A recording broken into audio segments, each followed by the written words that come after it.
And to follow up on what Marco was saying,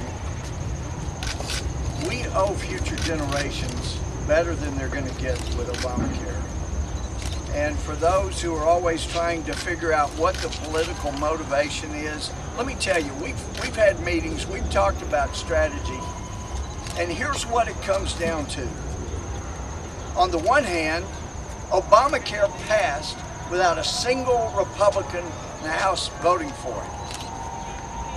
So, from a political standpoint, if we stand back, let it all happen just as it was drafted, just as it was rammed through against the will of the American people, and then people can't get the surgery.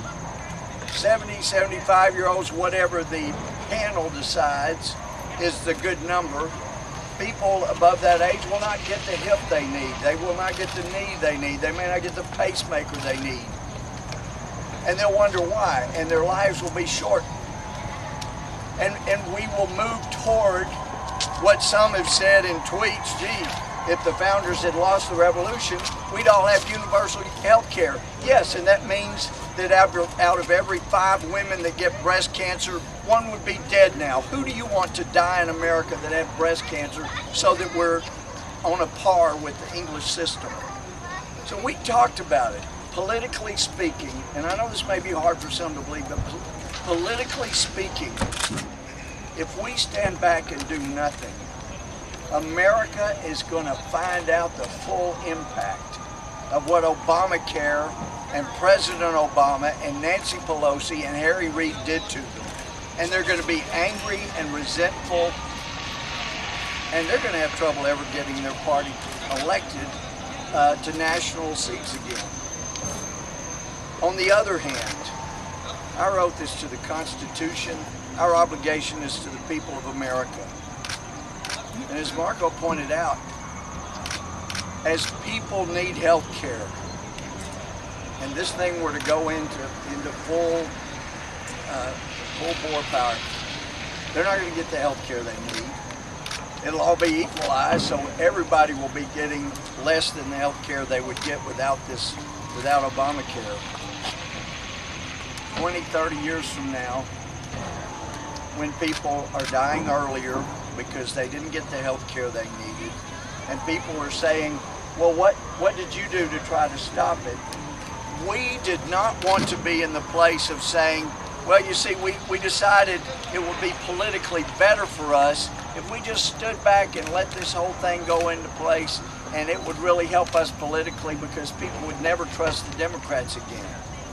We could not follow our oaths and let that happen without doing everything we could to stand in the way of health care that will cause people to suffer and die earlier, as universal health care has in other places in the world. So we owed an obligation, and we've stepped up. You may think it's political. It's exactly the opposite. We're doing it. Can you believe it? The president, who's supposed to be for the little guy, wants this bill in place for the individual. So the poor guy that's making $14,000 a year, 133% of poverty, above the poverty level is what the bill says. If he doesn't pay thousands of dollars for a health care insurance policy that he cannot afford, then this Democratic administration will see that his income tax is raised, which he cannot afford either. And as the president said at a town hall meeting at the White House to a lady that asked, would my mother get a pacemaker and so she could live for 10 more years or so? And he said, maybe we're better off giving her a pain pill. Look, we're standing for the seniors that are going to get a pain pill under Obamacare instead of their pacemaker. We're standing for the elderly that will not get a hip replacement or a knee replacement or the things they need, or it will take too long to have the surgery and whatnot that they need. We're standing for them. We're standing for the guy that makes $14,000 that can't afford to have this IRS and this administration pop him for more income tax.